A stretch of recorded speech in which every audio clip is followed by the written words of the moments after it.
తెలంగాణ రాష్ట్రంలో మరో ఎన్నికల సందడి మొదలైంది. సర్పంచ్ హడావుడి ముగిసిన వెంటనే కార్పొరేషన్ మున్సిపాలిటీలకు సంబంధించిన రిజర్వేషన్లు ఖరారయ్యాయి.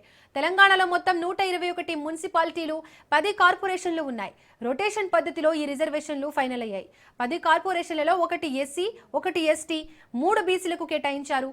మరో 5 కార్పొరేషన్లు అన్ రిజర్వ్ కింద కేటాయించారు. ఈ 5 కార్పొరేషన్లలో 4 జనరల్ మహిళలకు కేటాయించారు. మరో 1 కార్పొరేషన్ మాత్రం అన్ రిజర్వ్ ఓపెన్ కేటగిరీ కింద ఉంది. తెలంగాణలో కార్పొరేషన్ మున్సిపల్ రిజర్వేషన్లు ఖరారయ్యాయి. మున్సిపల్ కార్పొరేషన్లలో మహిళలకు 50% రిజర్వేషన్ కల్పించారు. Kothagudem ST general, Ramagundam SC general, Mahabubnagar BC మహిళ, Mancherial BC general, Karimnagar BC general, GHMC general మహిళకు కేటాయించారు. దీనికి సంబంధించి మరింత సమాచారం మా ప్రతినిధి అరుణ్ కుమార్ లైవ్ లో అందిస్తారు. అరుణ్,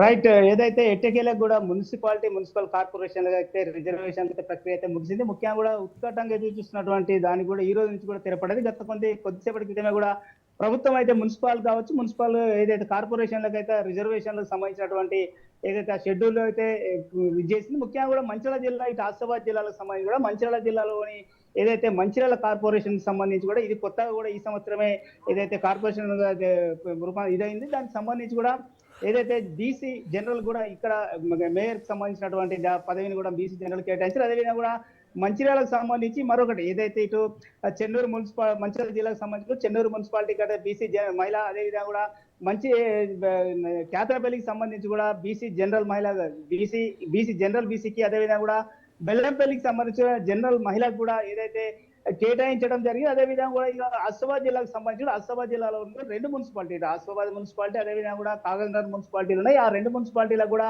ఏదైతే అక్కడ ఉన్నటువంటి ఆసిఫాబాద్ మున్సిపాలిటీ కూడా బీసీ జనరల్, అదేవిధంగా కూడా కొమరం ఏదైతే కాగజ్నగర్ మున్సిపాలిటీకి అయితే బీసీ మహిళగా కూడా ఏదైతే అక్కడ చైర్మన్ పదవులకు అయితే రిజర్వేషన్ ఖరారు చేసి ముఖ్యంగా కూడా ఉమ్మడి ఆదిలాబాద్ జిల్లా వ్యాప్తంగా ఇటు మంచిర్యాల ఆసిఫాబాద్ జిల్లాలో కూడా ఏదైతే మరో ఎన్నికల కోలాహలం మొదలైందని చెప్పొచ్చు. ముఖ్యంగా కూడా ఏదైతే ఇప్పటికే ఎంతో ఉధృతంగా పార్టీలకు సంబంధించినటువంటి ఎవరైతే ఆశావాహున్నారో వాళ్ళందరూ కూడా ఉధృతంగా ఏదైతే ఉత్కంఠంగా ఎదురు చూస్తున్నటువంటి వాటికి అయితే తెరపడింది. ముఖ్యంగా రిజర్వేషన్ల కోసం ఇన్ని రోజులు కూడా వెయిట్ చేసినటువంటి పరిస్థితులు ఏదైతే ఈ రిజర్వేషన్ల ఖరారుతో కూడా పార్టీలకు సంబంధించినటువంటి అభ్యర్థులు ఎవరెవరిని బరిలో దింపాలి, ఎవరిని బరిలో దింపితే విజయం సాధిస్తారనేటువంటి నేపథ్యంలో కూడా పార్టీలు కూడా కసరత్తు అయితే మొదలుపెట్టినటువంటి పరిస్థితి కొనసాగుతుంది. ముఖ్యంగా కూడా ఇటు మంచిర్యాల సంబంధించి కూడా మంచిర్యాలలోని ఇటు కొత్తగా కూడా ఏర్పడినటువంటి కార్పొరేషన్ మంచిర్యాల కార్పొరేషన్ లో కూడా గతంలో నస్పూర్ మున్సిపాలిటీ ఉండేది. అది కూడా ఇప్పుడు దీనిలో విలీనం కావడంతో కూడా మొత్తం కూడా ఈ 3 మండలాలకు మంచిర్యాల నియోజకవర్గానికి సంబంధించి 3 మండలాల ఒక మున్సిపాలిటీకి సంబంధించి కూడా ఇదంతా కూడా కార్పొరేషన్ అయింది. ముఖ్యంగా కూడా ఏదైతే ఇప్పటికి ఇటు మంచిర్యాల, చెన్నూరు, బెల్లంపల్లితో పాటు అదేవిధంగా కూడా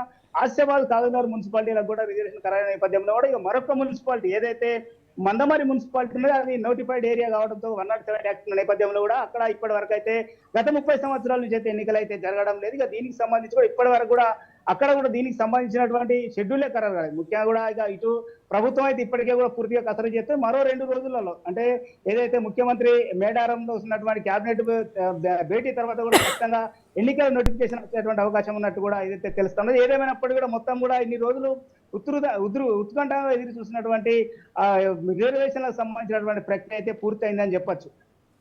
రైట్ అరుణ్, థ్యాంక్ యూ.